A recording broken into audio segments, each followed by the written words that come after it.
Karma 12.3, troisième partie de ce Karma 12. On continue avec une autre cause. Là, on est dans la profondeur de l'inconscient et l'idée de responsabilisation du fait que tout ce que vous affrontez, c'est la suite de ce que vous avez fait, pour le meilleur comme pour le pire, et que vous devez être apaisé là-dessus. Vous devez avoir ce recul sur vous-même et la compréhension du fait que vous n'êtes là que pour apprendre et c'est pas grave.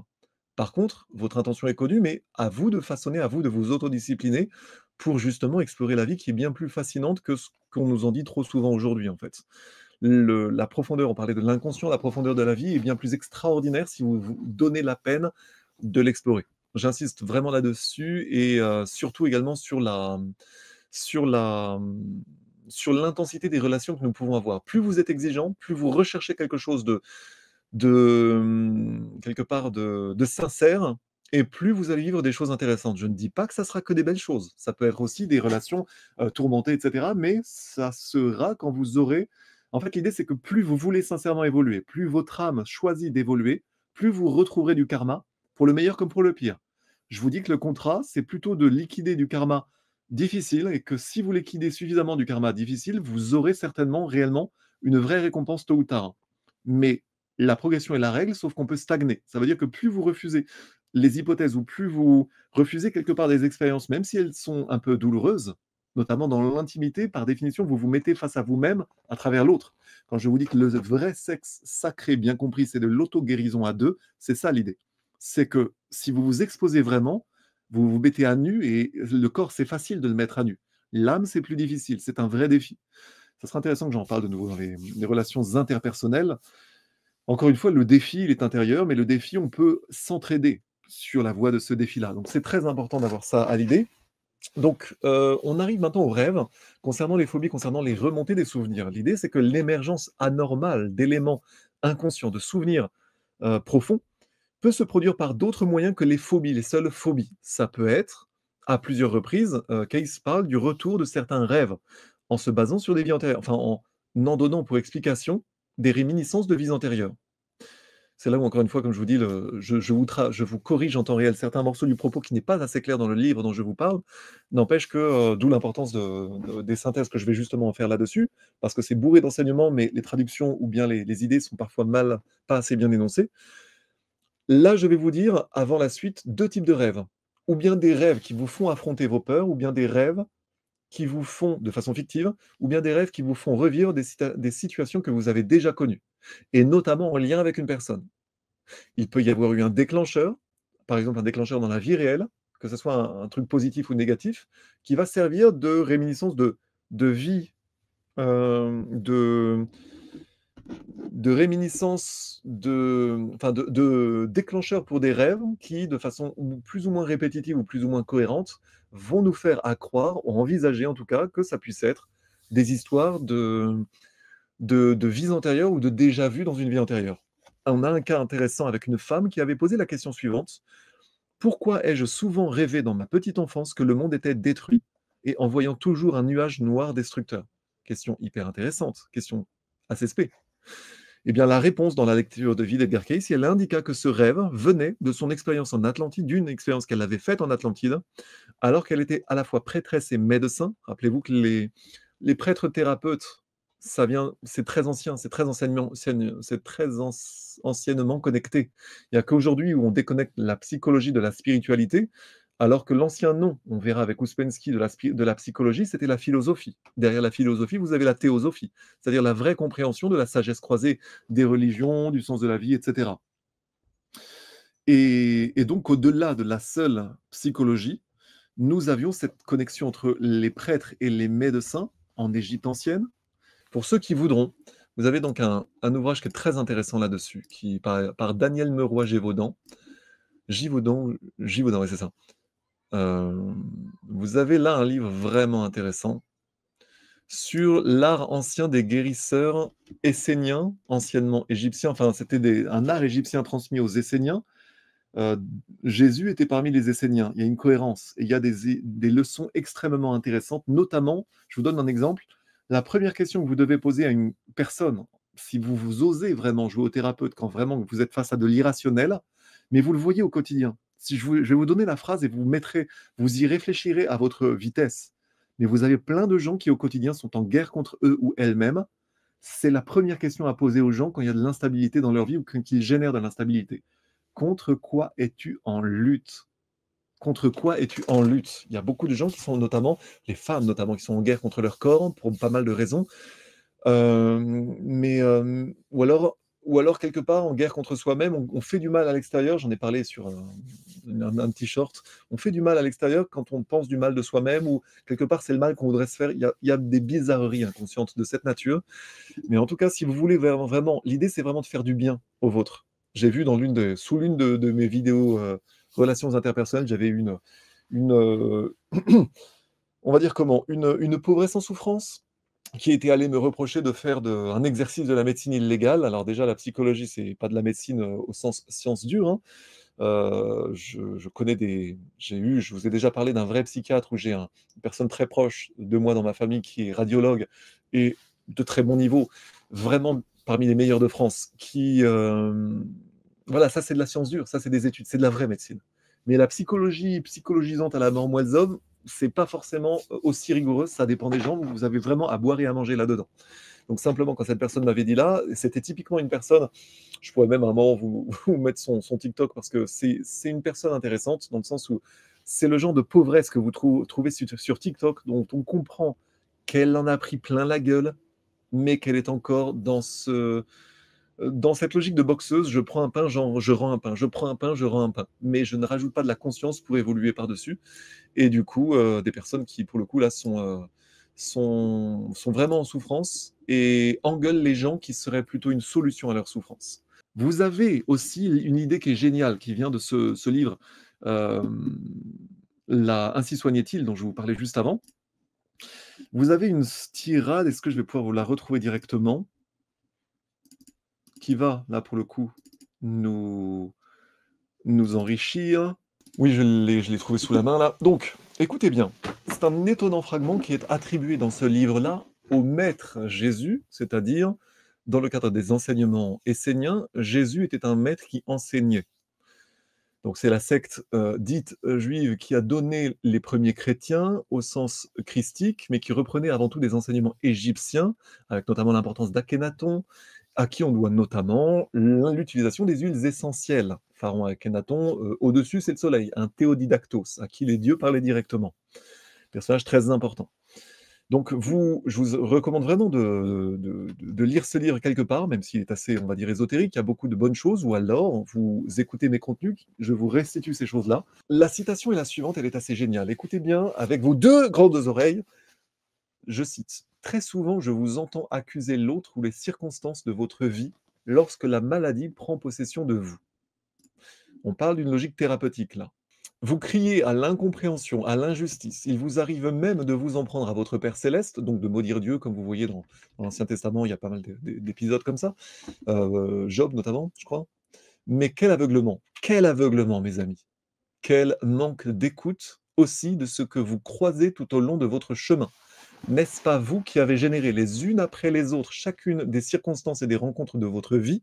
N'est-il pas exact que si vous vous trouvez présentement face à moi, c'est parce que vous avez fait des choix et posé vos pas dans telle direction plutôt que dans telle autre? Je suis votre circonstance, écoutez bien ça. Pour une certaine forme de santé, écoutez-moi et croyez-moi, nous sommes toujours les circonstances les uns des autres. Les pièces d'un gigantesque jeu où nous nous attirons les uns les autres ou ou que nous nous repoussons. Je veux dire que nous sommes tous, les uns vis-à-vis des autres, des occasions de croître ou de stagner. Nous sommes les événements par lesquels nous nous modelons et nous remodelons mutuellement. Et je rajouterai réciproquement. Ainsi fabriquons-nous nos équilibres ou nos déséquilibres. Nos occasions de santé, autant que celles de nos maladies, sont les justes fruits des choix que nous faisons. Et je rajoute qu'on reconnaît l'arbre à ses fruits. Si vous êtes tout le temps malade d'une façon ou d'une autre, c'est que vous avez quelque chose à comprendre sur vous. L'autre, celui que nous accusons, n'est jamais que le prétexte derrière lequel se dissimule notre aveuglement et notre inconscience. L'ennemi, voyez-vous, c'est toujours quelque chose que nous élevons et que nous nourrissons avec constance en nous. Et nous l'inventons dans sa totalité car en vérité, il n'existe pas. Regardez-moi et croyez-moi, je me sais bien sûr des adversaires, mais je n'ai point d'ennemis. Rien en moi, ni autour de moi, ne peut être en guerre parce que je ne désigne rien à forcer ni à abattre. Ma santé parle de ma paix, je tresse ma paix, et aussitôt je m'invente et me réinvente, inattaquable sous le soleil. La même chose dit autrement, nous progressons, nous évoluons chaque jour, et c'est normal et ça fait pas mal. Et si nous acceptons d'évoluer chaque jour, nous ne sommes jamais malades. Hyper intéressant. Le livre rajoute, un tel discours, si on s'attache à le ramener à sa plus simple expression, ne parle finalement que d'une chose, le sentiment d'unité qui doit présider à l'équilibre physiologique et psychologique de tout homme et de toute femme. La perception d'une unité à réaliser avec soi-même et avec le monde était véritablement à la base de la santé telle que conçue par les traditions auxquelles nous nous référons. Les traditions, on parle bien de la tradition essénienne retransmise dans de la tradition égyptienne retransmise dans la secte, ce qu'on appelait la secte des Esséniens, qui était pareil, des prêtres thérapeutes, des guérisseurs, etc. Partant de cette vision, le malade était donc quelqu'un qui s'était fait prendre dans un piège, celui de la dualité et de la séparation. Et je rajoute de fait une rupture et une disharmonie intérieure. Et c'est là que je fais le parallèle avec Edgar Cayce, quand vous allez voir qu'il parle, enfin on va en revenir là-dessus, sachant que l'unité, c'était Edgar Cayce qui en parlait beaucoup, il parlait de la religion des Atlantes à l'époque, et plus précisément des bons Atlantes, entre guillemets. Au moment où l'Atlantide s'est autodétruite, il n'y avait pas que de bons Atlantes. Ça, c'est moi qui précise tout ça. Il l'appelait, donc Cayce appelait donc cette religion, en tout cas les bons Atlantes, les fils de la loi du un, la loi de un, c'est-à-dire l'unité. L'unité dans ce sens-là, la compréhension de la dualité, tout est relié, le mal a sa fonction, comme la mort, etc., par opposition à l'adoration de basses entités style démons et compagnie, comme les petits satanistes en herbe, dont une médium à moi m'avait dit, s'il savait avec quoi il joue, jamais plus il n'y toucherait. Aucun amour n'est jamais perdu, disait Edgar Cayce, on va revenir là-dessus, mais l'idée c'est que l'unité doit être quelque part notre horizon. On se réunifie et on participe aussi d'une unification, en tout cas d'une assistance à ce que les autres restent unifiés ou se réunifient. Donc souvenez-vous, on parlait de cette femme qui avait eu qui rêvait dans sa petite enfance que le monde était détruit en voyant toujours un nuage noir et destructeur. Et l'idée, c'est qu'en tant que prêtresse et médecin, elle avait vu en Atlantide l'un des plus terribles cataclysmes destructeurs de l'Atlantide. Et l'impression qu'elle en avait retenue en était restée si profondément gravée dans le souvenir de son âme qu'il ressurgissait fréquemment pendant son sommeil. D'où l'importance de rêves vraiment extrêmes. Là, pour le coup, c'était vraiment des rêves de destruction. Un autre cas intéressant, on avait un cas hyper intéressant, c'était un enfant de 4 ans qui préoccupait sa mère parce que c'était elle, une enfant, s'éveillait presque quotidiennement en larmes, dans un désarroi qui était vraiment visible. L'enfant était physiquement en bonne santé et la mère avait écrit à Edgar Cayce pour avoir une explication de l'état nerveux. Or, d'après la lecture, l'enfant était morte de mort violente en France pendant la Deuxième Guerre mondiale. Ce qui semble étonnant parce que là, en termes de cohérence, c'était peut-être plutôt la Première Guerre mondiale. Parce que si l'enfant avait 4 ans et que Edgar Cayce est mort en 43, c'était plutôt la Première Guerre mondiale que la Deuxième Guerre mondiale, hein. Toujours est-il que c'est très possible, c'est très possible. Ernst Jünger donne enfin, tous les récits sur cette immonde Première Guerre mondiale donnent des cas. Mais c'est vrai que durant la Première Guerre mondiale, il y en a eu moins que durant la Seconde Guerre mondiale où il y a eu beaucoup de morts civiles. Je signale également un cas dans un ouvrage magnifique, Va où ton cœur te porte, de Gina Serminara. Non, Susanna Tamara. Susanna Tamaro, même. Susanna Tamaro. C'est un très beau petit livre. Alors, j'appelle ça un livre de filles ou alors un livre éducatif pour hommes. Choisissez l'explication que vous préférez. Il m'avait été offert justement à l'époque par une médium qui était avait été quelque part une instructrice pour moi à l'époque. C'était vraiment quelque chose d'assez intéressant. Justement, c'est elle qui me disait que en gros, si les petits satanistes en herbe faisaient des petites choses, des petits trafics avec les esprits, elle me disait s'ils savaient ce à quoi ils font appel, ils arrêteraient, mais immédiatement.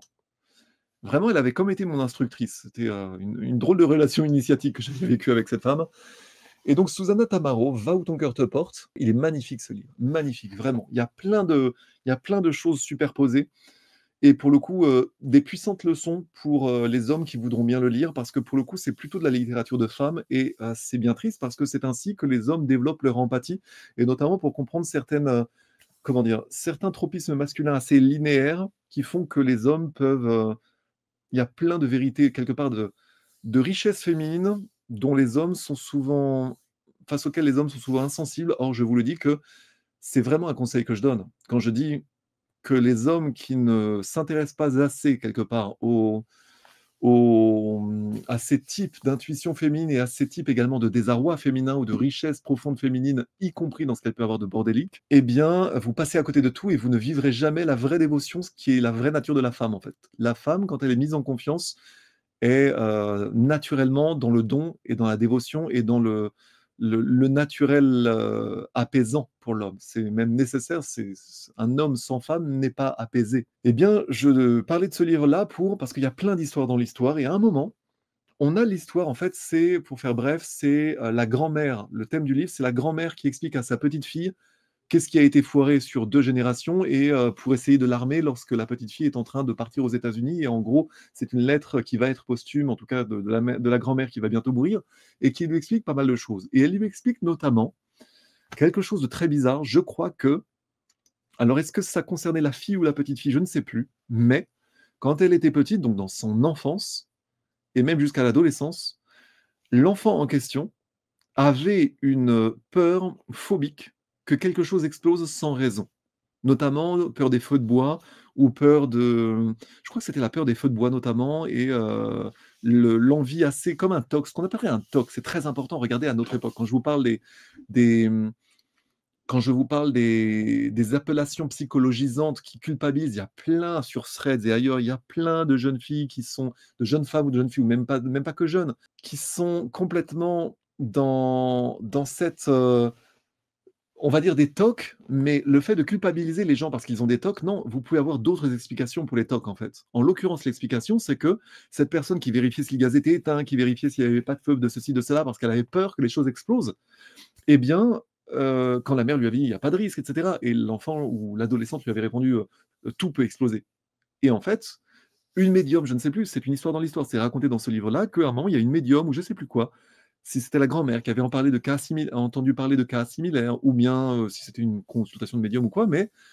elle avait envisagé donc cette idée que c'était le cas pour, par exemple, les enfants qui étaient morts de mort violente ou les personnes qui étaient morts préalablement dans une autre vie, de mort violente dans une explosion, par exemple.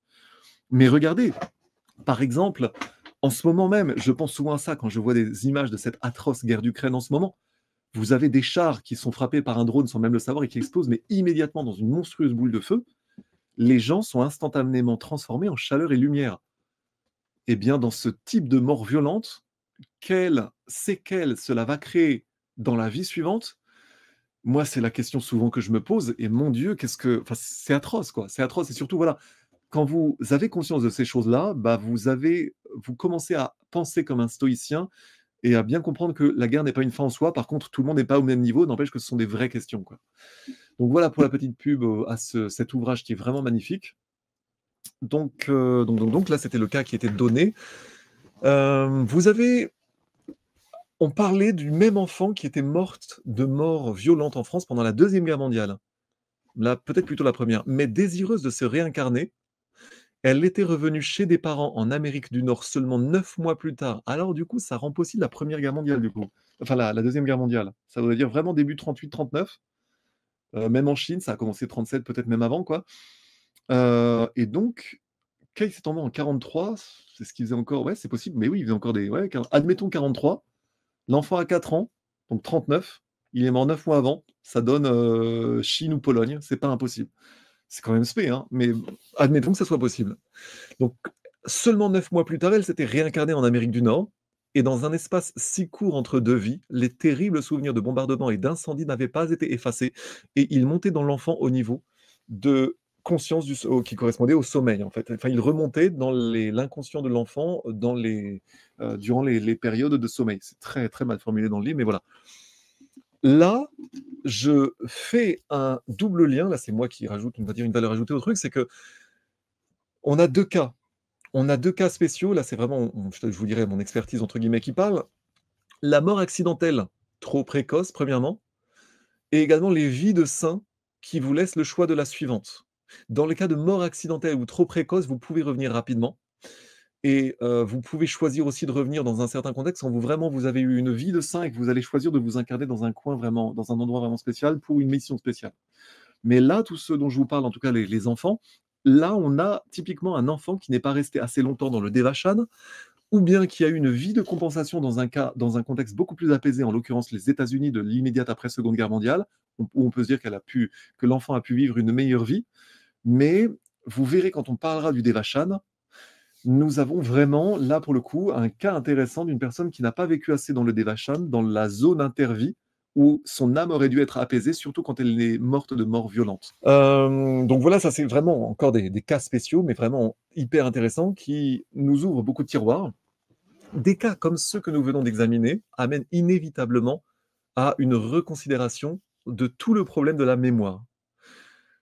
La première objection que vont faire à la réincarnation la plupart des gens, ça va être enfin, des gens qui n'y croient pas ou qui n'ont pas la compréhension de ce que c'est l'idée que nous ne gardons pas le souvenir de nos vies passées, par définition, comme si c'était un postulat. Et en effet, ceci est assez curieux. C'est qu'en général, on n'a pas les souvenirs de nos vies passées. Mais ceci dit, c'est pas si curieux. Après tout, si on fait le lien avec l'idée, par exemple, qu'on ne se souvient pas de notre vie en tant que bébé. On ne se souvient pas déjà de nos vies en tant que bébé ou en tant qu'enfant. On se souvient que de quelques bribes, quelques moments, ça dépend des uns des autres, mais globalement, on ne se souvient pas de tout, voire on se souvient de pas grand-chose, en fait. Très peu de souvenirs de notre enfance. Et en ce sens, rien que la mémoire consciente, y compris de seulement cette vie-là, c'est déjà quelque chose de ténu, de fragile. Et regardez, par exemple, quand il s'agit dans des procès pénals, par exemple pénaux, d'aller chercher la charge de la preuve, rien que si vous croisez une personne là et qu'une heure après cette personne crée un crime ou que sais-je, si vous l'avez croisée, la fragilité de vos souvenirs immédiats fait que vous ne serez même pas capable de les décrire vraiment. Entraînons-nous, et là c'est vraiment typiquement, ce sont des apprentissages des services secrets, ça, des services de renseignement, c'est que s'apprendre, vous avez ça dans le film Secret Défense, notamment un film de 2008 par Philippe Haïm, une vision très djihadisée du renseignement français, mais intéressant quand même. Vous avez un moment justement l'idée qu'on forme les agents à être capables de discerner, de se souvenir, de décrire une personne juste après qu'il soit passé quelque chose. Mais ce faisant, il s'agit de prendre l'habitude de regarder les gens avec un peu le regard des médiums, mais en tout cas de prêter attention à l'apparence des gens. C'est un peu différent aujourd'hui, on voit de plus en plus de gens, les gens ont de moins en moins l'habitude de se regarder, ils ont de plus en plus peur les uns des autres, et Netflix et compagnie n'arrangent rien. Donc la mémoire déjà est fragile, et la mémoire encore plus dans les circonstances traumatiques. Regardez les mémoires des gens qui ont été agressés ou autres, tu as plein de... La question de l'administration de la charge de la preuve, là pour le coup est d'une grande richesse parce que vous heurtez en fait les limites de la capacité psychologique d'entretenir des souvenirs sains chez les humains en général, quoi. Donc l'idée, c'est que vous pouvez dire que vous n'avez pas le souvenir de quelque chose, ça ne veut pas dire que ça ne s'est pas passé. Vous pouvez parfaitement ne pas avoir le souvenir de quelque chose de très proche, ça ne veut pas dire que ça ne s'est pas passé. L'énorme problème de cette charge de la preuve, en fait. Et si on devait nous demander à une date précise, qu'est-ce que j'ai fait, par exemple, le 19 octobre 2017, je suis infoutu capable de vous répondre, en fait. Évidemment, on va pouvoir avoir éventuellement quelques bribes, mais ça n'ira pas loin. Donc on va et pareil sur plein de sujets. Donc la mémoire, par définition, est fragile. Les lacunes, en ce sens, des souvenirs ne prouvent pas, en aucun cas, que nous n'ayons pas vécu quelque chose dont nous n'avons plus le souvenir. Nous pourrions rien que cela, en l'occurrence, c'est la première objection, la première ouais, la première réponse que l'on peut faire aux gens qui voudraient dire que les vies antérieures n'existent pas ou n'a pas de souvenir. De fait, il est facile de répondre à cette objection faite à la réincarnation. En premier lieu, l'oubli et la répression des souvenirs, c'est un phénomène humain qui est en plus très naturel et très, très commun, et encore plus spécialement quand il y a des traumas. Alors c'est intéressant parce que j'ai vu dans Causeur, étonnamment, un vieux numéro de Causeur sur lequel je suis tombé en 2021. Vous avez un titre, c'est Violence sexuelle, l'arnaque des souvenirs retrouvés en haut. Ça, c'est un titre extrêmement spécieux, parce que pour le coup, on est vraiment dans la logique freudienne. Freud, initialement, avait été débusqué des souvenirs des enfants qui avaient vécu des sales trucs, mais après, à un moment, il a changé sa théorie pour en faire un Oedipe, pour inverser le truc. Un truc hyper sale, vraiment très sale. Alors que, en effet, vous pouvez clairement avoir des souvenirs traumatiques qui sont largement enfouis, et nous devrions nous poser la question de savoir d'où vient quelque part cette volonté de faire taire des souvenirs, spécialement dans certains milieux? Deuxième objection. Deuxième objection pour le coup, enfin deuxième aspect, c'est la nature de la mémoire. Elle est déjà telle que déjà les détails nous échappent, mais pourtant le principe demeure. Par exemple, tout adulte instruit va être capable de vous parler de choses qu'il aura appris, que ce soit en maths ou ailleurs à l'école, enfin aujourd'hui de moins en moins grâce à la fabrique du crétin, mais on ne se souvient pas de toutes les heures infortunées qu'on a passées en classe à se faire bourrer le crâne avec des trucs qui auraient pu être appris de façon beaucoup plus efficace avec beaucoup moins d'heures de cours. Pourtant, on se souvient à peu près du résultat de ce qu'on a appris. La culture, comme disait l'autre, c'est ce qui reste quand on a tout oublié.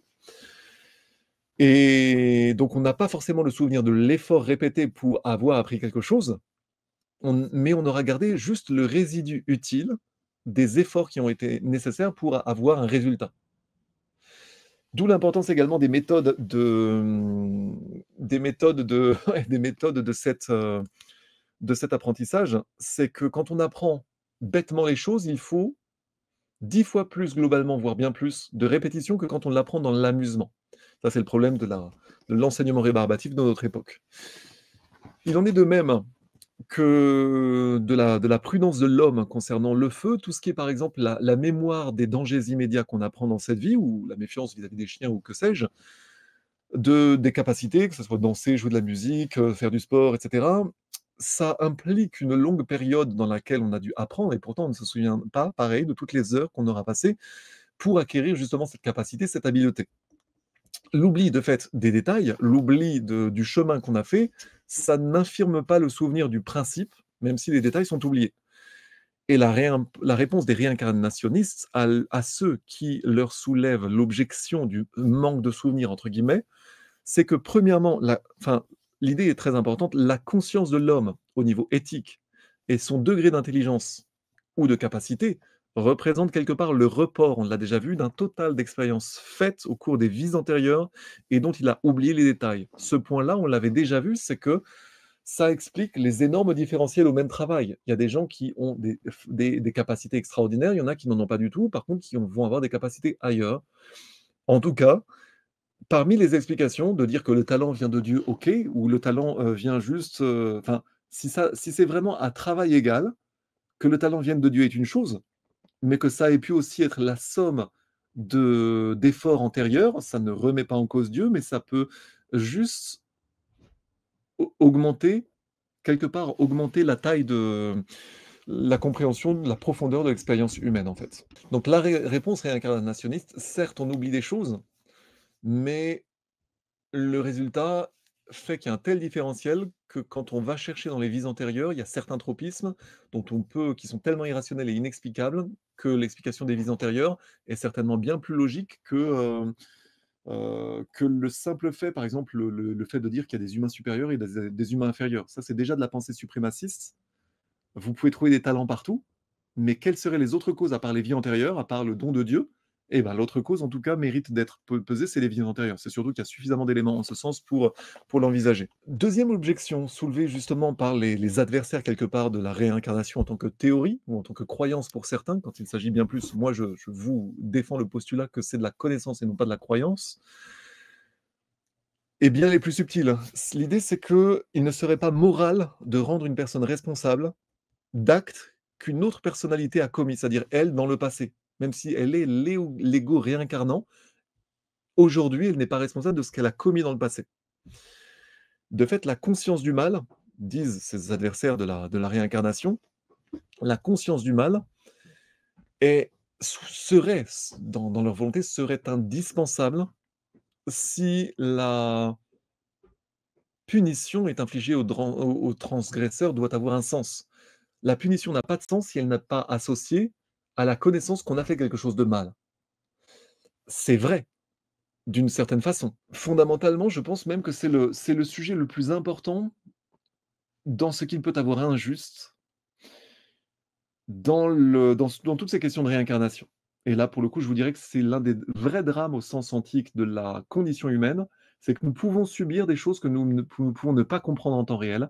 Et pour l'avoir moi-même déjà vécu, pour avoir déjà vécu ces zones de flou dans lesquelles on en prend plein la gueule, mais on ne sait pas encore pourquoi, Eh bien, c'est dans ces mots-là, précisément, où pour moi, on vit des phénomènes qui sont vraiment de la dépression et qui peuvent aller loin. Ce genre de choses, ça peut pousser au suicide. Lorsque vous avez une personne qui vous accuse de choses hyper irrationnelles à répétition, qui sont, totalement contraires à l'harmonie que vous vivez par ailleurs avec elle, typiquement, dans une relation amoureuse ou dans une relation familiale, ce sont des choses qui peuvent générer des crimes passionnels ou, des suicides par désarroi, par manque d'explication spirituelle, en fait.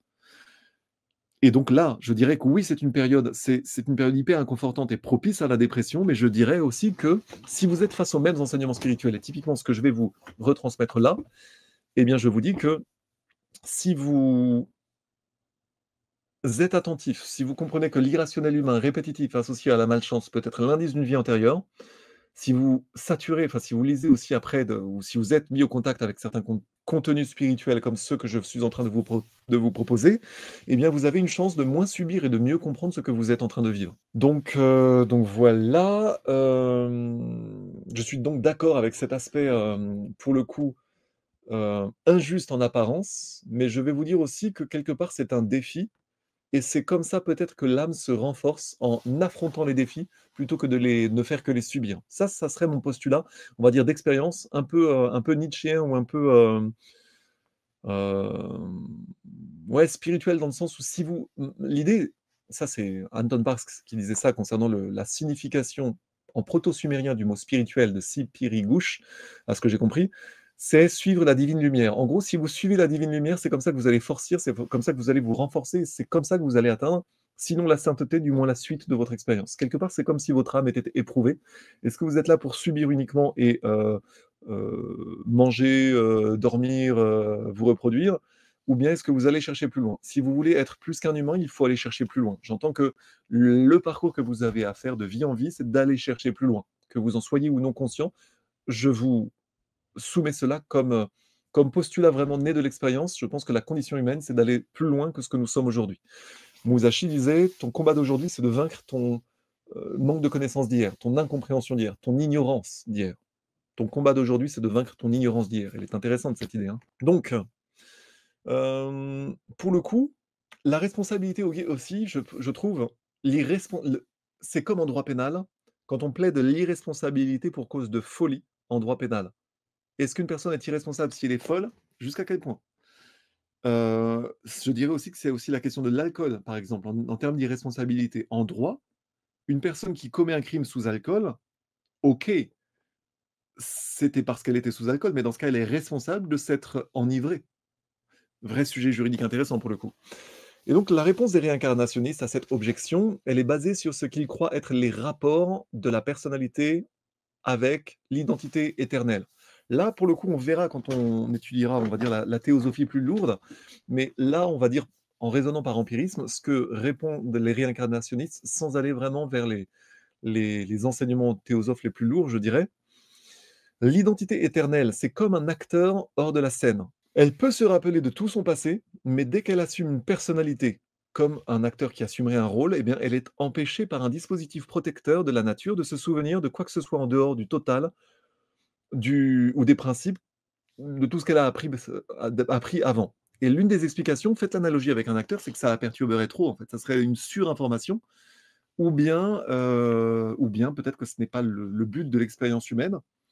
Je suis d'accord, moi, qu'il y a clairement quelque chose d'injuste, mais je pense aussi, ce que je vous ai dit avant, c'est que c'est un défi pour l'âme. Mais la comparaison avec un acteur est intéressante. Si vous vous souveniez de tout dans votre tête, votre cerveau n'est peut-être tout simplement pas câblé pour. Et là, dans ce cas, on parle certainement de la finitude, de la limite cognitive de l'espèce humaine. C'est peut-être la raison pour laquelle on n'a pas un méga ordinateur et donc on ne se souvient pas forcément de tout. Je pense que c'est possible qu'il y ait un certain bridage de l'humain, qui est un problème de fait, parce que, l'art, je dirais que l'art, au sens classique, l'art ART, comme l'ésotérisme sont des indices. Vous allez voir ce que j'en dis justement sur la synthèse de pourquoi l'ésotérisme, en fait. C'est l'intuition qu'autre chose existe. Rappelez-vous, la connaissance, c'est ce avec quoi vous êtes déjà né. L'humain est bridé, c'est certainement la limite de la connaissance humaine, mais l'art ou bien l'ésotérisme, tout ce qui est... Voilà, on se souvient de ces choses-là. N'empêche que je pense que c'est vraiment parce que l'humain est limité que nous ne pouvons pas nous souvenir de tout, et aussi parce que peut-être que par convention, l'existence humaine, c'est que nous sommes là justement pour apprendre et que s'il n'y avait pas de défi, nous n'apprendrons rien. De même que si tout le monde était au même niveau, personne n'apprendrait. C'est dérangeant comme idée et pourtant je pense que c'est important. Dans certains sens, on peut donc comparer, l'âme à un acteur qui est capable de se souvenir chez lui de toutes les scènes de n'importe quel drame de Shakespeare dans lequel il aura joué.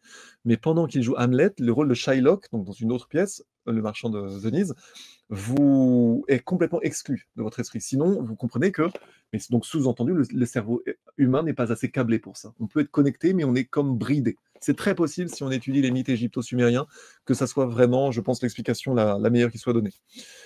Et de même, la surâme entre guillemets, ou plutôt l'identité éternelle, ou plutôt l'âme, je vous dirais la partie supérieure de l'âme. Eh bien, elle se souvient de tout, elle contient le souvenir de tout ce qui lui est advenu au cours des rôles ou des personnalités ou des incarnations qu'elle a pu assumer, mais que tous ces souvenirs ne sont pas normalement accessibles donc à la petite personnalité, à celle qui est présentement la personnalité dans laquelle on est incarné, même dans les phases qui suivent immédiatement la mort. Ou bien, à moins que d'une façon quelconque, en s'écartant de l'état normal, cette âme ne puise ne puisse puiser au flot des souvenirs de l'identité. Ça, c'est une idée, c'est que, mis à part des circonstances extrêmes, vous ne pourrez pas avoir accès à vos vies antérieures, mais si vous en je vous dis par contre une chose, si vous en avez besoin, ça vous arrivera. Si vous en avez besoin, ce dont vous avez besoin vous viendra à vous de toute façon, si et seulement si vous voulez chercher.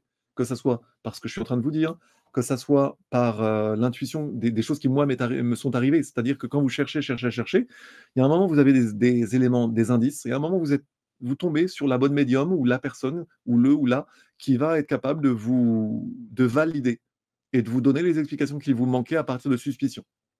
Je vous dis une chose, si vous cherchez, vous trouverez. Point. Point barre. Et je peux même vous y aider d'ailleurs pour le coup, vous aiguiller si vraiment c'est le cas, mais dans ce cas contactez-moi, mais c'est pas impossible, voilà. En tout cas, vous pouvez trou c'est biblique en fait. Qui cherche trouve, vraiment.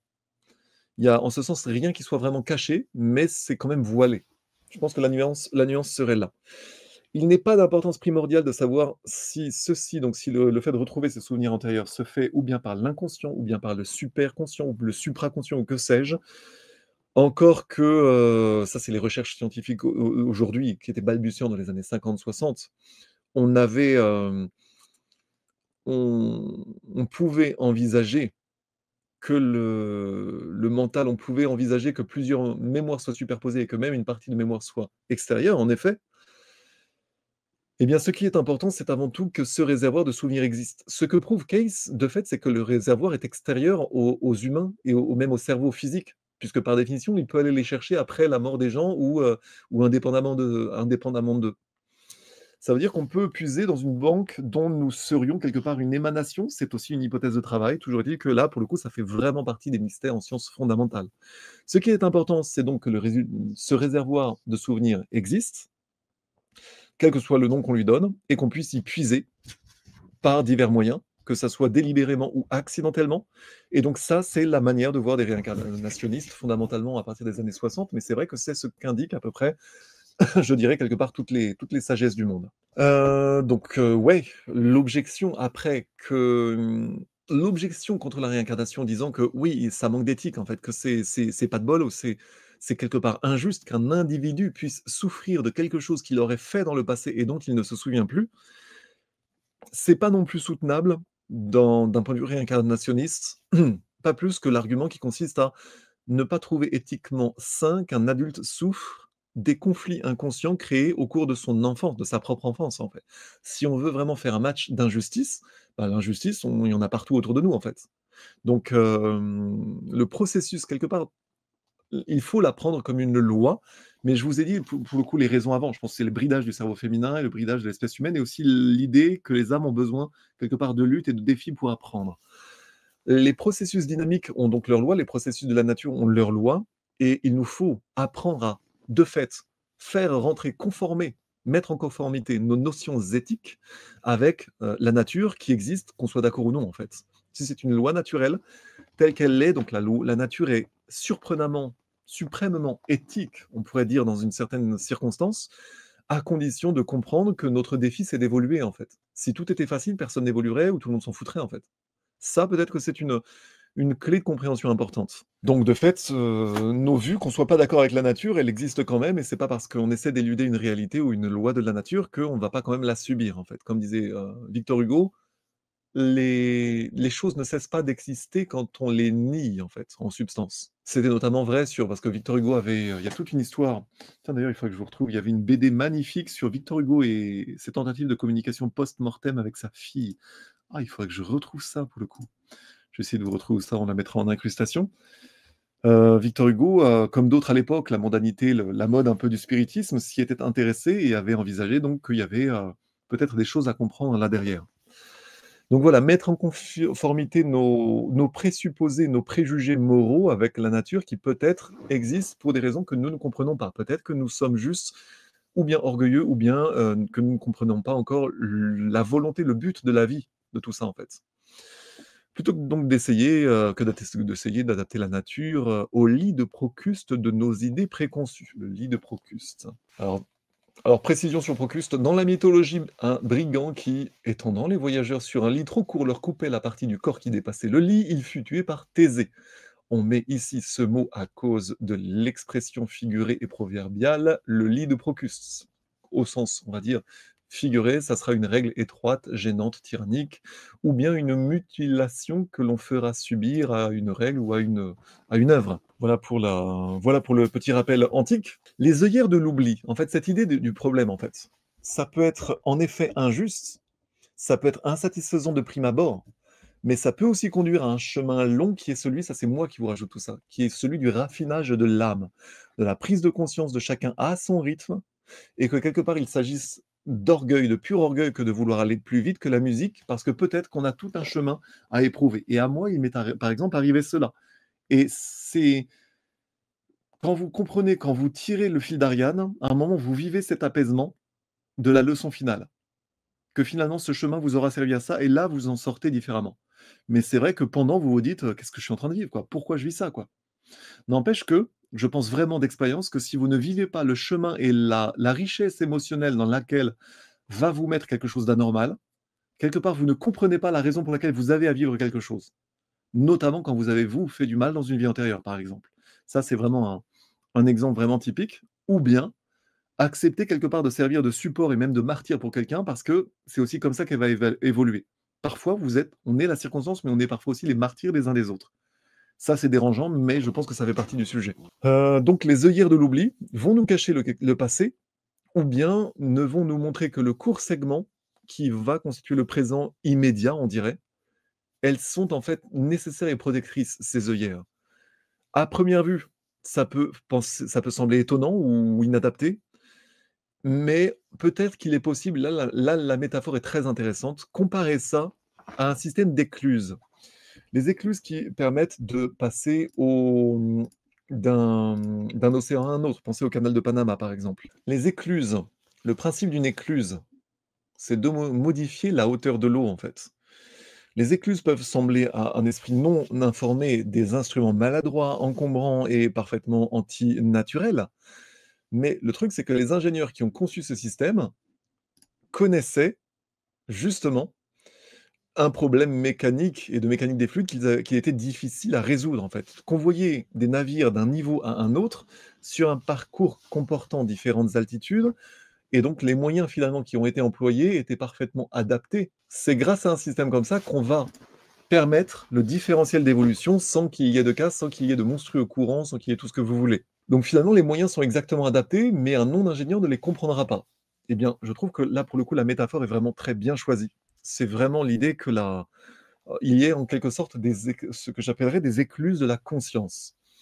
Il en est de même donc dans le domaine de la conscience comme l'eau du canal de Panama ou ce que vous voulez, elle coule en un flot continu, mais pour faciliter le parcours du navire dont on pourrait dire que c'est le navire de l'individualité ou, comment disait, Jung? L'individuation en tant que processus, de fait il est nécessaire de poser des écluses pour séparer justement 2 niveaux d'évolution qui ne seraient pas facilement encaissables sans ces écluses. En tout cas, c'est la réponse des réincarnationnistes à ceux qui vont, nous opposer, qui vont nous dire que la réincarnation ou l'objection à l'absence de souvenir, l'objection de l'absence de souvenir eh bien, que ça soit négatif en soi. C'est déjà un jugement de la considérer comme négative en soi. Peut-être que, en tout cas, comme toutes les règles de la nature, peut-être que ça a sa raison d'être, tout simplement. Mais c'est vrai qu'on a le réflexe de considérer ça comme injuste parce que quand on la prend en travers du groin, bah oui, ça gratouille un peu. C'est vrai. Honnêtement, c'est vrai, ça gratouille. Outre les exemples de phobies et de rêves répétés, donc ça, c'est les 2 choses principales qu'on a vues, on a aussi un troisième sujet, c'est celui des aberrations mentales. Aberrations mentales intéressantes, que ça soit des maladies mentales, des hallucinations, par exemple, qui ont été dans certains cas, notamment quand elles étaient répétitives. Quand je vous dis toujours un truc répétitif, irrationnel, répétitif ou associé à des bizarreries de vie, signature possible de vie antérieure. Il n'y a pas que ça comme explication, mais ça peut être une explication. Donc, on a parfois donc des souvenirs anormaux d'incarnations passées qui reviennent à l'occasion d'hallucinations. On a une fois, une lecture qui dit que les centres internes ou les chakras du corps ont été ouverts par inadvertance et qu'il s'était produit un afflux de la force de Kundalini, donc l'énergie vitale provenant du premier chakra, qui avait créé des impressions hallucinatoires. Une ouverture par mégarde des chakras, hein, une activation de la Kundalini, ça c'est possible. Et Case se servait dans ce cas des termes de la psychologie hindoue, donc les chakras, ce sont les roues, les croisements de, si je ne me trompe pas, de 21 méridiens énergétiques, des vortex d'énergie qui tournent. Et d'ailleurs, vous en aurez également des éléments dans le livre dont je vous ai parlé tout à l'heure, Ainsi soignait-il, qui parle également de ces choses-là, et notamment des anciennes connaissances avec certains exercices. Vous avez aussi un autre livre qui s'appelle La méthode du maître, justement, qui développe ces mêmes exercices-là. Donc, les chakras, on suppose que les éléments non physiques de l'être humain se manifestent par le corps physique. Et c'est ce qui est clairement enseigné dans tous les ésotérismes puissants, la médecine holistique, d'où le lien, on le voyait tout à l'heure, avec la citation dans de nombreuses... Ainsi soignait-il, concernant la santé, le lien avec la santé. La force de la Kundalini, elle est donc à la base de la colonne vertébrale, elle est intimement liée à la force sexuelle et au pouvoir procréateur en général, et donc on peut l'activer parfois même par mégarde. Or, donc ça c'était dans un cas, on a de nombreux autres cas dans les lectures d'Edgar Cayce, un grave trouble mental qui sont associés à des causes purement physiques, avec des guérisons remarquables qui ont été obtenues par des moyens purement physiologiques. On avait déjà cité des choses comme ça. C'est pour ça qu'il ne faut pas forcément tout le temps aller voir des histoires de vie antérieure ou de bizarreries ésotéro-mystiques. Ça peut être aussi une toute autre raison. On avait déjà vu un cas dans la partie 2 de nos vidéos, une jeune fille qui avait retrouvé la raison par extraction d'une dent incluse. On a un autre cas frappant, celui d'un employé des postes qui était devenu, tiens, ça c'est hyper intéressant, soudainement hargneux, morose et incroyablement violent. Eh bien, sa famille l'avait persuadé d'aller se faire examiner dans un hôpital. Les médecins l'avaient déclaré atteint de soi-disant psychose maniaco-dépressive et on l'avait interné. Or, la femme du malade avait demandé une lecture à Edgar Cayce et cette lecture avait indiqué tout à fait autre chose. C'était une chute sur la glace.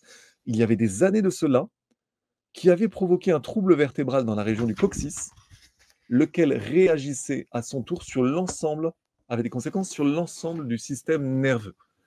Eh bien, la lecture recommandait simplement des manipulations ostéopathiques, on dirait, ou chiropratiques, est-ce qu'on dit, de chiropraticienne, oui, et aussi un traitement électrique. C'est étonnant, ça. La famille avait réussi à faire appliquer ces prescriptions, et en 6 semaines, l'homme était redevenu normal, et on lui rendait sa liberté. Il n'y avait aucune cause karmique là-dedans. C'était juste une chute sur la glace, sauf si évidemment cette chute avait une cause karmique, mais là on va encore plus loin. Mais en tout cas, la lecture n'en faisait pas mention. Mais quoi qu'il en soit, quoi qu'il ait pu en être, un traitement d'ordre physiologique simple avait amené une guérison complète. Donc rien de karmique, rien d'ésotéro-mystique, rien de bizarroïde. Dans de nombreux cas, cependant, la maladie mentale était attribuée par la lecture à une possession par des entités désincarnées, et là, soudainement, on ne s'y attendait pas. Des possessions d'êtres désincarnés qui avaient été à l'origine de la possession de la part d'êtres désincarnés qui avaient été à l'origine de la maladie mentale d'une personne. Ça, c'est incroyable. C'est incroyable pour qui n'est pas familiarisé, pardon. Mais là, on a typiquement, on bute sur un énorme sujet. Quand vous étudiez, par exemple, les sujets de la santé, il y a un moment, vous butez sur des bizarreries. C'est comme quand vous étudiez les sujets géopolitiques, vous pouvez buter sur ce genre d'autres bizarreries. Depuis toujours, certaines formes de dérangement mental ont été attribuées à la possession par des esprits mauvais. Et si vous étudiez la Bible chrétienne, vous vous rappellerez que le Christ a chassé les esprits mauvais du corps d'un démon. Vous avez plusieurs exemples comme ça dans la Bible. Il chassait les exorcismes, il chassait les esprits, les apôtres, etc. Les catholiques se référeront au fait que les prêtres catholiques continuent évidemment de mettre en pratique les rites de l'exorcisme, bien sûr. Bien entendu, cette idée est complètement étrangère au vu de la psychiatrie moderne. Et là, on est au-delà de la psychologie, hein, on parle bien de la psychiatrie, donc les gens qui ont fait 8 ans et quelques, d'études là, qui va regarder ça comme une superstition dépassée. Eh bien, d'expérience, je vous dirais non, et pourtant si le problème, c'est que vous allez avoir des gens qui vont rester dans des asiles psychiatriques alors qu'on pourrait certainement trouver des solutions par un mélange d'exorcisme, de manipulation chiro, de tout ce que vous voulez, ostéo et cetera. Si ça se trouve, la moitié, les 3/4, les 9/10 des gens dans des asiles de fous ne sont pas fous, mais devraient être soignés d'une autre façon. C'est quand même une question énorme. Dostoïevski disait qu'on juge le degré d'une civilisation à partir des prisonniers qu'elle génère. Mais ça fait réfléchir, d'autant plus que dans ma famille, j'ai un cas comme ça.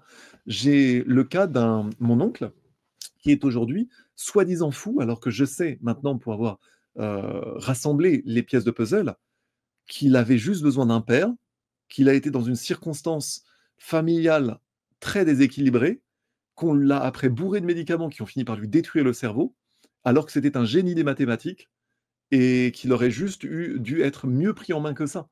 Vous voyez le problème? Et je pense que c'est le cas pour beaucoup, en fait.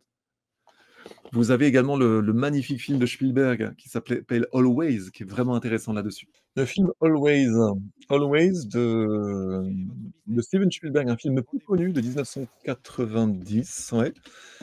Hyper intéressant parce que c'est une histoire d'un as des pompiers qui se tue au feu et qui après, en tant qu'entité, revient aider quelque part son successeur et régler aussi 2-3 autres petites choses. Et il y a un moment dans ce film, on voit l'âme tente de se faire connaître, un peu comme vous avez ça aussi dans le film Ghost, l'excellent film Ghost. Il passe par une médium pour se faire connaître. Or, à un moment, il trouve quelqu'un qui a des dons de médiumnité, mais c'est quelqu'un qui est un peu dérangé, qui n'est pas suffisamment médium pour être bien câblé. Ça veut dire qu'il va capter quelques mots, mais qui seront insuffisants pour transmettre vraiment un message. Par contre, vous avez le film Ghost, qui là, pour le coup, est excellent, où vous avez une scène assez similaire avec, Whoopi Goldberg, Patrick Swayze et je crois Demi Moore aussi, ouais, c'est ça. Film magnifique et dedans, vous avez une scène où, l'âme trouve un on va pas donner son adresse à Cosmopolitan, n'est-ce pas? On va aller sur Allociné. On a donc une médium qui sert d'entremise entre un défunt et sa femme vivante. Film vraiment mythique et hyper intéressant sur justement le la médiumnité avec l'histoire de tunnel, de mort et d'avoir cette scène-là où il arrive des babioles. Et en fait, c'est très intéressant parce que dans ce film-là, c'est un peu comme dans le film Sixième Sens, on ne sait pas il ne sait pas qui est mort, donc il met un certain temps à comprendre et plus tard, c'est donc une médium qui l'aide, justement. C'est justement Whoopi Goldberg qui a le rôle de la médium, justement pour lui faire savoir des choses et aussi avec des perturbations, électromagnétiques pour faire passer des informations. Ce film était vraiment hyper intéressant pour le coup. Donc concernant les interventions extérieures, concernant les soi-disant fous, les défunts ou la question de savoir si les médiums sont fous ou bien sont capables de capter, le problème des médiums, c'est que c'est dual. Vous avez beaucoup de médiums qui ne sont qu'un canal, pas forcément bien réglé et ça peut se faire contre leur gré, pour le meilleur comme pour le pire, d'où le risque des médiums. Blavatsky en parlait, je vous en reparlerai à l'occasion. Toutefois, si on admet que l'identité peut persister au-delà de la mort, il n'y a pas de raison logique pour que de telles identités de nature perverse ne cherchent à prendre méchamment possession. Là, on parle des entités extérieures, hein, qui prennent possession. Il n'y a pas de raison pour laquelle des entités, en tout cas, il n'y a pas forcément de raison logique, pour lesquelles on forcerait à influencer d'une façon quelconque le corps d'une personnalité d'un être vivant. Mais sauf si, premièrement, c'est pas forcément de la faute du vivant, mais c'est peut-être l'entité qui est vraiment perverse, bien sûr que si, ça peut être aussi pas de bol. Juste l'entité qui a trouvé quelqu'un complètement par hasard. Je pense notamment que c'est le cas pour des entités spécialement pures ou des comment dire? Des possédés qui étaient initialement purs, comme, la jeune fille Anneliese je ne sais plus quoi, qui avait été à l'origine du film L'Exorcisme. Donc le film L'Exorciste et regardez également le cas connu de Anneliese Michel, je crois que c'est elle. C'est un truc assez atroce. pour le coup, vous pouvez donc le trouver sur YouTube. J'avais écouté les bandes parce que le cas était en Allemagne, si je me souviens bien. J'avais écouté justement et parlant allemand, c'était vraiment flippant. Ou à un moment, l'entité disait: Der, en allemand, je vous la fais en français, hein, celui qui a, en gros, je vous fais pas du tout l'ambiance parce qu'elle est ultra flippante. La voix faisait der Deutschland verführt hat. C'était quelque chose de très négatif. Et il disait, celui, en fait, en français, celui qui a égaré l'Allemagne, il est en moi. C'est-à-dire que l'entité disait que, à travers l'enfant, que l'esprit qui avait possédé Hitler était à présent en elle, hein, cette petite fille. Donc c'est vraiment une histoire vraiment affreuse. Donc là, vous avez un cas réel qui peut envisager une pure injustice contre cette petite fille. C'est-à-dire qu'elle aurait vraiment été possédée par un coup de pas de bol, parce qu'il y avait une mauvaise entité qui traînait là, et bah, pas de bol, la faute a pas de chance. Alors est-ce que ça sera compensé dans le Devachan? J'en suis persuadé, parce que là, pour le coup, la petite fille n'avait rien à voir avec ça.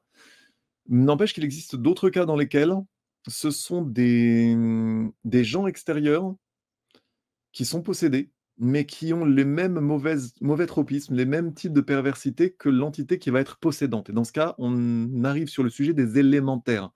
Là, nous sommes vraiment dans un sujet extérieur à notre cas, mais là, je vous donne quand même ce lien extérieur comme cause explicative de ce que je suis en train de vous expliquer. Vous pouvez parfois avoir donc des entités qui vont posséder des vraies victimes, ou bien des entités qui vont posséder des humains trop faibles face à leur turpitude, trop habités par leur turpitude, ou bien ayant vraiment cultivé leur turpitude, leurs appétits, leur tout ce que vous voulez. Et là, vous allez avoir des phénomènes vraiment prédateurs, que ce soit de la paix ou je ne sais quelle, enfin même une part de sang dans des crimes, une part anormalement sanglante dans des crimes du quotidien. Et là, ça peut être un vrai problème. Ça peut être vraiment quelque chose une chose qui se surajoute. Mais j'en parlerai séparément quand je parlerai d'autres sujets. Vous avez un commissaire de police qui avait écrit un livre là-dessus, justement sur la part inexpliquée derrière les crimes de sang. Vous voyez un film comme Amityville, par exemple. Dans les bons films d'horreur, souvent, vous avez des vérités plus ou moins cachées, plus ou moins codées ou vraies. Nous avons également des cas, toujours dans les aberrations mentales, des cas d'obsession qui apparaissent dans les dossiers case, notamment les prescriptions habituelles qui vont comprendre, après donc les lectures d'Edgar Cayce, qui vont dire que ce sont d'autres causes. Des cas d'obsession, c'est pas des vies antérieures, ça sera simplement des entités qui vont être traitées à l'électricité, avec des chocs électriques, curieusement, comme dans Kubrick, sous une forme ou sous une autre. Et Case dit clairement que les influences extérieures ne peuvent pas supporter les hautes vibrations, comprendre l'électricité en choc électrique. Hyper intéressant.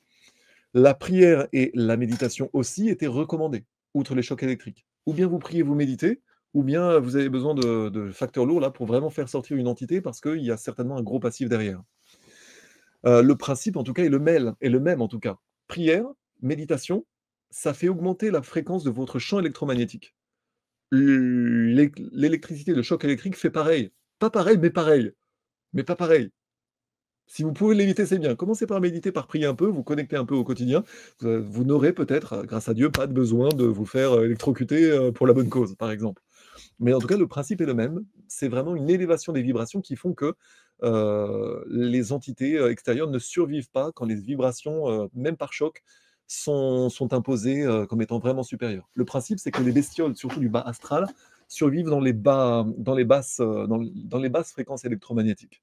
Et donc, elles ont besoin de maintenir ces basses fréquences électromagnétiques pour pouvoir continuer de posséder une personne, quoi. Donc, importance claire de la prière, de la méditation et surtout donc de l'autodiscipline du quotidien. C'est aussi façonner vos pensées, parce que c'est pas que la prière et la méditation, c'est que au quotidien, quand vous êtes vigilant contre vos mauvaises pensées, eh bien, vous augmentez, vous cessez de rabaisser, donc vous augmentez la fréquence de votre champ électromagnétique. Donc, ça sera, donc enfin, le principe est le même, mais c'est bien de le savoir. On a un autre cas là-dessus, justement, un sujet qui se conforma à la lettre aux recommandations qui lui étaient faites et se libéra en quelques mois, grâce à Edgar Cayce, des voix chuchotantes qui l'avaient rendu malade. Là, on a des personnes qui entendent des voix chuchotantes. J'ai déjà on va dire des expériences chez des personnes que j'ai, on va dire, été amené à aider, pour le dire pudiquement, des personnes qui ont ce type de voix.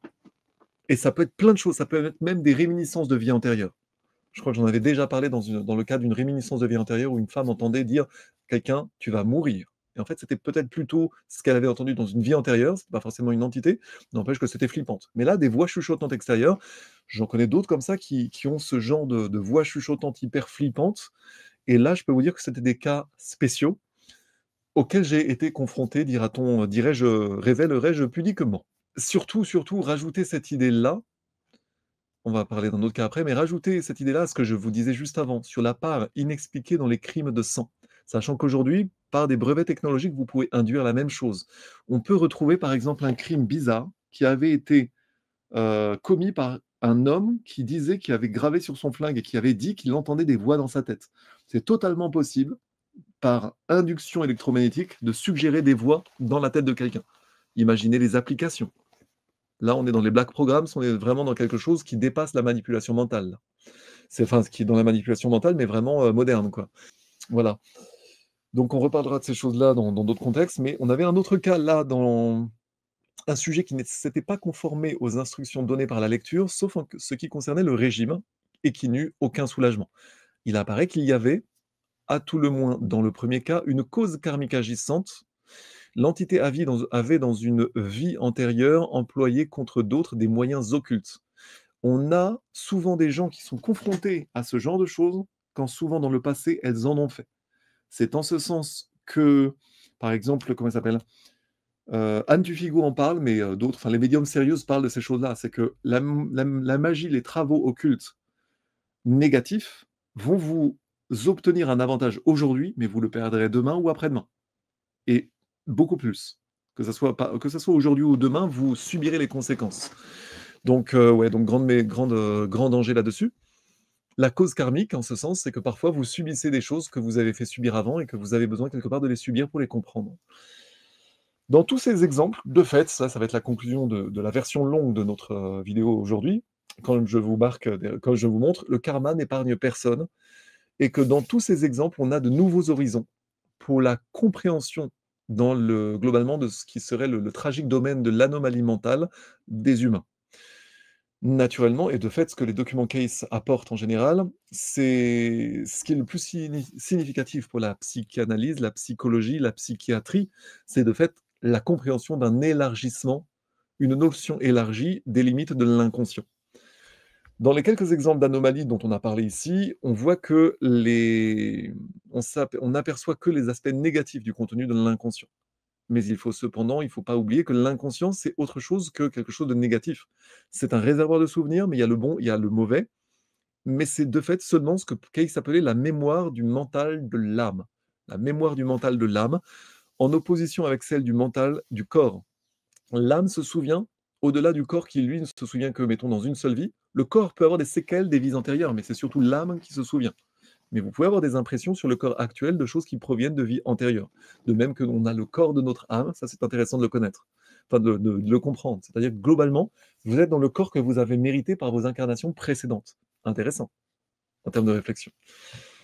La mémoire du mental de l'âme, et il y a dans cette mémoire des facteurs inhibants, mais il y en a d'autres aussi qui sont complètement bénéfiques. On a déjà vu ça en matière de talent, par exemple, ou alors par l'inconscient, la capacité par l'inconscient ou par les dons de médiumnité ou autres, d'aller chercher dans son propre inconscient ou d'aller aider les autres, aller chercher, donc l'inconscient n'est pas négatif, c'est un réservoir de souvenirs, ça nous permet d'aller chercher au plus profond des souvenirs qui peuvent nous servir pour le meilleur et pas que l'ombre, comme dirait Jung, des choses positives. La dualité de l'inconscient, de fait, ça serait notre sujet. Et de fait, ce qu'on peut aller chercher dans notre inconscient, mais également ailleurs, là, on arriverait à l'akasha, c'est-à-dire le grand réservoir des souvenirs communs qui nous permet, quelque part, qui est l'explication des dons de médiumnité, de clairvoyance et de tout ce que vous voulez. Si le principe de la réincarnation venait à être admis par la science, de fait, un des premiers soucis des psychologues serait donc de devoir clarifier et étendre de fait la notion de l'inconscient. C'est-à-dire que si vous n'augmentez pas, si vous ne comprenez pas que l'inconscient est plus large que ce qu'on nous en dit, eh bien, vous passez à côté de beaucoup de choses. Et c'est là qu'à partir de cette idée-là, il y a une confluence en fait entre la psychologie, les black programs, c'est tout ce que vous voulez, même aujourd'hui avec le transhumanisme, c'est que si l'inconscient est bien plus large, vous pouvez potentiellement, si vous l'atteignez, vous pouvez aller beaucoup plus loin dans votre compréhension de vous-même, vous pouvez avancer plus vite, vous pouvez éviter de vivre, beaucoup de merdiers inexpliqués dans le contexte de mauvais enseignements spirituels, mais vous pourrez aller plus facilement vers l'inconscient ou, vers votre réservoir de souvenirs donc, pour en tirer des aspects, et clairement positifs, pour faire moins de dégâts autour de vous, pour moins subir des dégâts anormaux vous-même et pour vivre bien plus de moments d'harmonie tout simplement, en fait. C'est vraiment le sujet. Donc la dualité, le sujet est toujours le même, le sens de la vie, c'est de dépasser la dualité et l'enseignement, c'est celui de la maîtrise spirituelle. Vous avez 3 attributs de la maîtrise spirituelle dont j'ai déjà parlé. Reconnaître le bien et l'encourager, aller chercher le bien et le le maîtriser et le cultiver. Reconnaître le mal et concrètement le transcender, le soigner, le comprendre, non pas le détruire, mais le soigner, le comprendre et le transcender. Et avec le troisième aspect, c'est la discrimination au vrai sens du terme, c'est-à-dire à qui tu peux donner quoi, dans quelle mesure on peut, donner certains enseignements à telle ou telle personne. Tout le monde n'est pas câblé pour tout digérer tout de suite. Néanmoins, vous pouvez mettre à portée. Parce qu'au final, la vraie leçon, c'est le connaître toi-même des anciens. À quelque rythme que nous allions, c'est toujours la même, la même question. Au final, sommes là pour nous connaître nous-mêmes et si possible, faire le moins de dégâts possible, vivre en tout cas pour l'amour et la connaissance et comprendre l'étape humaine comme une étape en plusieurs vies. Si on peut y passer 10 vies, c'est bien. Si on est obligé d'y passer 500 vies parce qu'on refait toujours les mêmes bêtises, bah, c'est bien qu'on puisse éviter. Mais encore une fois, l'importance du contexte. Vous avez des contextes positifs ou négatifs, spirituellement parlant, pour évoluer ou pas. Là, c'est la dualité de notre époque et c'est la raison pour laquelle je mets ces enseignements valorisés à votre portée. Je vous remercie d'avoir suivi cette, version longue, donc en 3 fois, on en a pour plus de 3 heures là. Vous avez donc par ailleurs la synthèse et vous avez également l'article connexe pour mes tipeurs ou que vous pourrez, acheter séparément de façon à ce que chacun puisse avoir cette synthèse qui est vraiment valorisée.